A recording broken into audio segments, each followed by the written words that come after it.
हाँ तो बच्चों, हमारे आसपास के पदार्थ चैप्टर का जो दूसरा वीडियो है वो हमें लेके आया आपके समक्ष। पहले हमने देखा कि पदार्थ क्या है, उसके पदार्थों के कणों का गुणधर्म क्या है। अब इस वीडियो में हम लोग देखेंगे कि पदार्थ की अवस्थाएं क्या क्या है। तो आप जान रहे होंगे पदार्थ मुख्य रूप से 3 अवस्थाओं में पाई जाती है। वो कौन कौन सी है? ठोस, सॉलिड, द्रव, गैस और लिक्विड और गैस तीसरा। तो ये 3 अवस्थाएं ठोस, द्रव और गैस हैं। चलिए ठोस के बारे में देखते हैं। तो ठोस जो है वह कुछ वस्तुओं को अपने आसपास देखिए और इसमें इस फिगर से कंपेरिजन कीजिए। इस फिगर में जैसे बकेट है, हमारा टायर है, मोमबत्ती, कैंडल है, ग्लास है, वगैरह वगैरह। तो ये सारी वस्तुएं में क्या दिख रहा है आपको? तो देखिए इसमें एक बात तो है, इसकी आकार निश्चित दिख रही है। बकेट का जो आकार है या ग्लास का जो आकार है वो फिक्स है। टायर का आकार फिक्स है कि कभी लंबा नहीं हो जाएगा, कभी छोटा नहीं होगा, है ना। तो इनका आकार निश्चित है और इनका आयतन क्या है? तो आयतन भी इनका निश्चित लग रहा है। तो ये जो ठोसे हैं, है ना, इनमें इनका जो आकार है वो निश्चित दिख रहा है और इनका आयतन निश्चित है। इनमें एक आउटलाइन जो है, इनका रूपरेखा, वो भी निश्चित है। तो हम ठोस को डिफ़ाइन कैसे कर सकते हैं? तो डिफ़ाइन कर सकते हैं ठोस को कि वैसे पदार्थ की वह अवस्था जिसका एक निश्चित आकार, स्पष्ट सीमाएं तथा स्थिर आयतन यानी नगण्य संपीड़ता होती है, ठोस कहलाती है। इस संपीड़ता को समझने के लिए आप समझें कि जो बकेट हमारा है, ये बकेट अगर 15 केजी का या 15 लीटर का बकेट है, तो इस 15 लीटर का बकेट को हम क्या दबा करके 5 लीटर कर सकते हैं? नहीं। जो बड़ी टायर है उसको दबा करके छोटी टायर में कन्वर्ट कर सकते हैं? नहीं। इस तरह से कोई भी जो ठोस है उसको आप दबा करके छोटा नहीं कर सकते हैं या उसको संपीड़ित नहीं कर सकते हैं। तो ये भी एक गुण हुआ पदार्थ में ठोस का कि ये इसका संपीड़ता नगण्य, मतलब ना के बराबर होता है। एग्जाम्पल है किताब, सुई, रबर बैंड, कलम आदि। ठीक है। अब इस ठोस से कुछ संबंधित क्वेश्चन जो आर्गुमेंट के रूप में उठ सकता है, जो आपका आंसर में दिया हुआ है, उसको डिस्कस करते हैं। वो क्या कह रहा है कि भाई जो क्राइटेरिया आपने फिक्स किया उस क्राइटेरिया पर कुछ आपको अपवाद होगा और उस अपवाद पर बोलता है कि क्या वो ठोस है कि नहीं। जैसे पहला क्वेश्चन है कि रबर बैंड का आकार को खींचकर बदला जा सकता है, तो क्या यह ठोस है? क्या समझ में आया? आपने पहले कहा कि ठोस का आकार निश्चित होता है। यहाँ पे कह रहा है कि रबर बैंड को अगर आप खींचते हैं तो उसका आकार बदल गया। तो जब आकार बदल गया तो ठोस नहीं होना चाहिए। तो क्या यह ठोस है? आपका आंसर क्या होगा? तो हम बता रहे हैं आपको, है ना, हम लोग डिस्कस करते हैं कि यह कैसे ठोस ही है। देखिए रबर बैंड को जो है वो इलास्टिसिटी होती है, उसमें लचीलापन होता है। तो जब आप बाह्य बल लगाते हैं तो वो फैलता है, न कि अपने आप फैलता है। तो इसलिए यह एक ठोस ही है, क्योंकि अपने आप इसका आकार नहीं बदल रहा है। कहीं रख रहे हैं अगर रबर बैंड को एक जगह से दूसरी जगह पे, तो इसका आकार नहीं बदल रहा है। आप जब बाह्य बल लगा रहे हैं तब बदल रहा है। इसलिए यह जो हुआ है ना, आंसर इसका लिखेंगे आप कि रबर बैंड ठोस ही है, क्योंकि बाह्य बल लगाने पर रबर बैंड का आकार बदलता है, न कि अपने आप बदलता है। ठीक है। दूसरा क्वेश्चन जो है उसको देखा जाए। दूसरा क्वेश्चन कह रहा है कि विभिन्न आकार के बर्तनों में रखने पर चीनी या नमक उन्हीं बर्तनों के आकार ले लेता है, क्या यह ठोस है?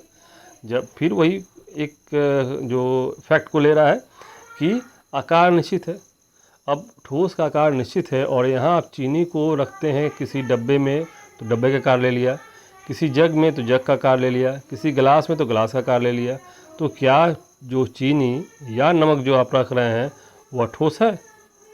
तो यहाँ आपको गौर करना होगा क्या कि जो चीनी का कण है, जो नमक का कण है, क्या उस कण के आकार में चेंजिंग आ रहा है?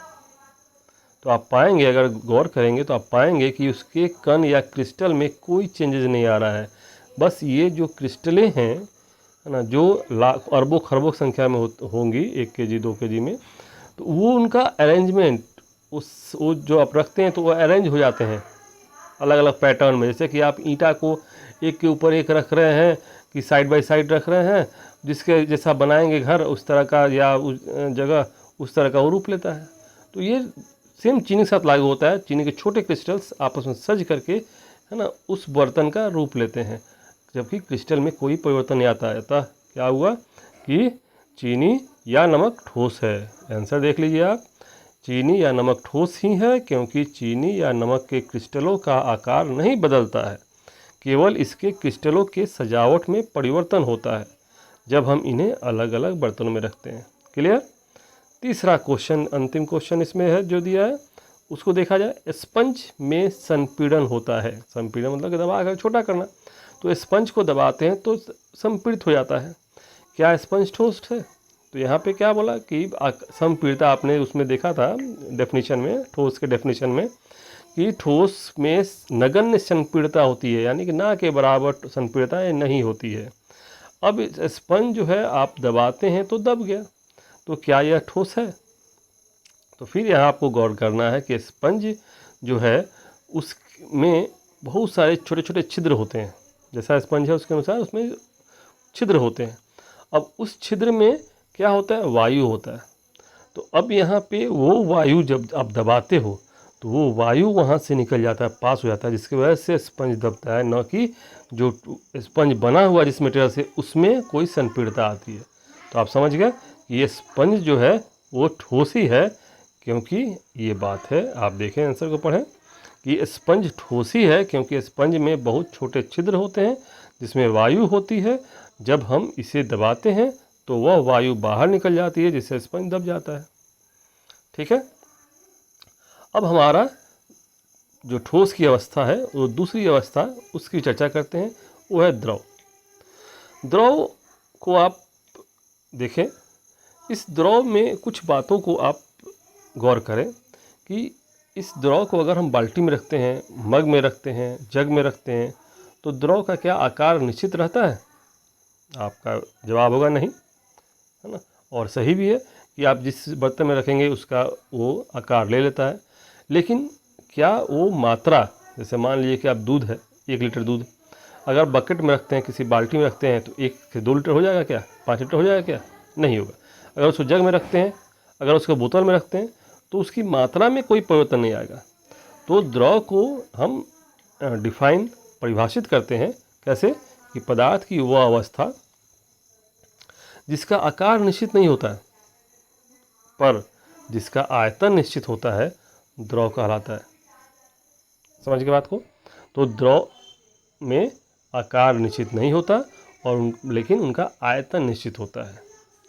एक बात इसमें साथ में जुड़ी हुई है कि द्रव में बहाव होता है। तो द्रव में और गैस में, यहाँ द्रव की बात इसलिए द्रव का लिखा हुआ है, लेकिन आप जान लें कि द्रव और गैस दोनों में बहाव, फ्लो होता है। वह एक दूसरे से, एक जगह से दूसरी जगह तक मूव कर सकते हैं, तो इसको कहते हैं बहाव।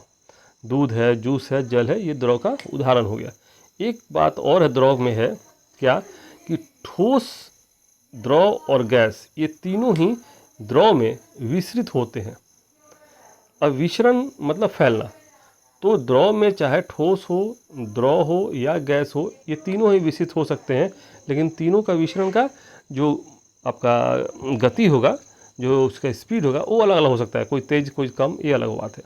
लेकिन ये विसरण को समझने के लिए एक थोड़ा सा एग्जाम्पल मैं बोलना चाहूँगा आपको, कि एक मग पानी, एक पानी लीजिए एक बर्तन में, और उसमें कुछ पोटेशियम पर मैंगनेट का क्रिस्टल, 2-4 क्रिस्टल, 10 क्रिस्टल आप उसमें डालकर देखें, आप पाएंगे कि वो पोटेशियम परमैंगनेट पूरे पानी में फैलने लगता है।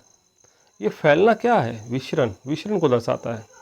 उसी तरह से एक पानी, जो मग में पानी आप लिए हुए, दूसरे फ्रेश पानी में आप 2-3 बूंद इंक डालिए, स्याही, आप स्याही भी देखेंगे कि वो फैल रहा है। तो क्या देख रहे हैं आप? ठोस या द्रव जल में या कोई भी लिक्विड में वो फैलता है, वो विसरित होता है। तो ये चीज़ यहाँ लिखा हुआ है कि द्रव में ठोस, द्रव और गैस तीनों का विसरण हो सकता है, पर तीनों के विसरण की गति अलग अलग हो सकती है। नेक्स्ट हमारा जो है वो है लास्ट गैस, पदार्थ की अवस्था में तीसरा गैस है।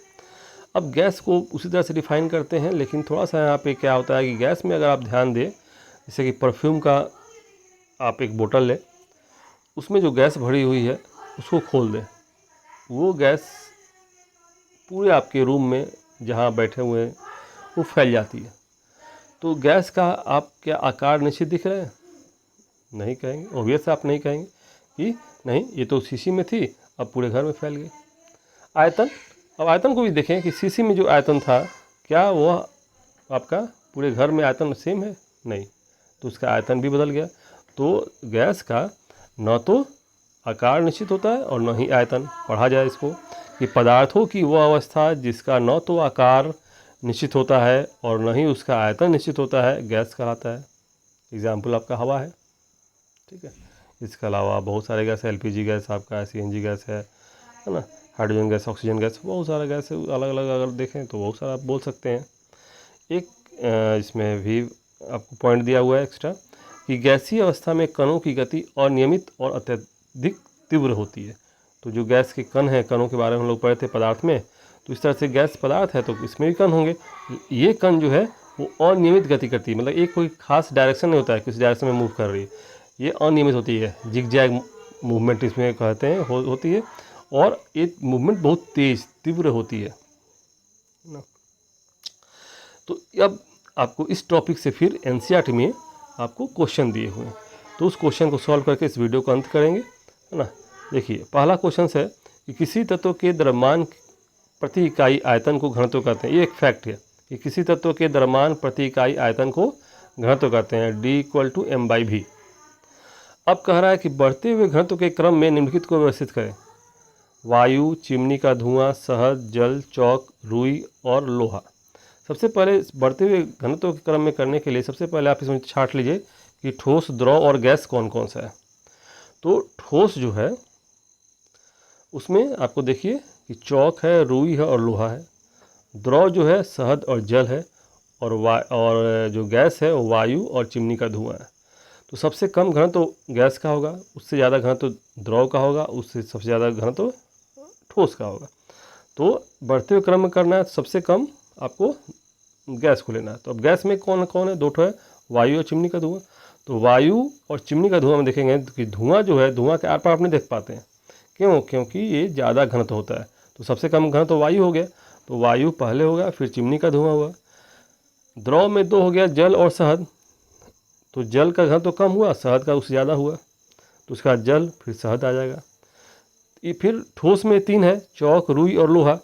तो इसमें रुई का घनत्व अब कम होगा, मुलायम है। आप देखें चौक उससे ज़्यादा कड़ा होता है और लोहा सबसे ज़्यादा कड़ा होता है। सबसे कम घनत्व हो गया रुई का, फिर चौक का, फिर लोहा का। तो आंसर आपका हो गया क्या? ये हो गया वायु, चिमनी का धुआं, जल, शहद, रुई, चौक और लोहा।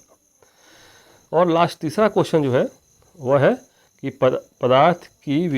दूसरा क्वेश्चन, पदार्थों की विभिन्न अवस्थाओं के गुणों में होने वाले अंतर को सारणीबद्ध कीजिए। तो जो हम लोग गुण के बारे में डिस्कस किए हैं उसी गुण को सारणीबद्ध करने कह रहा है, तो इसको फिर से डिस्कस नहीं करते हैं क्योंकि हम कर चुके हैं हम लोग। केवल आप चार्ट को हमने बना दिया आपके लिए, इसको देख लें।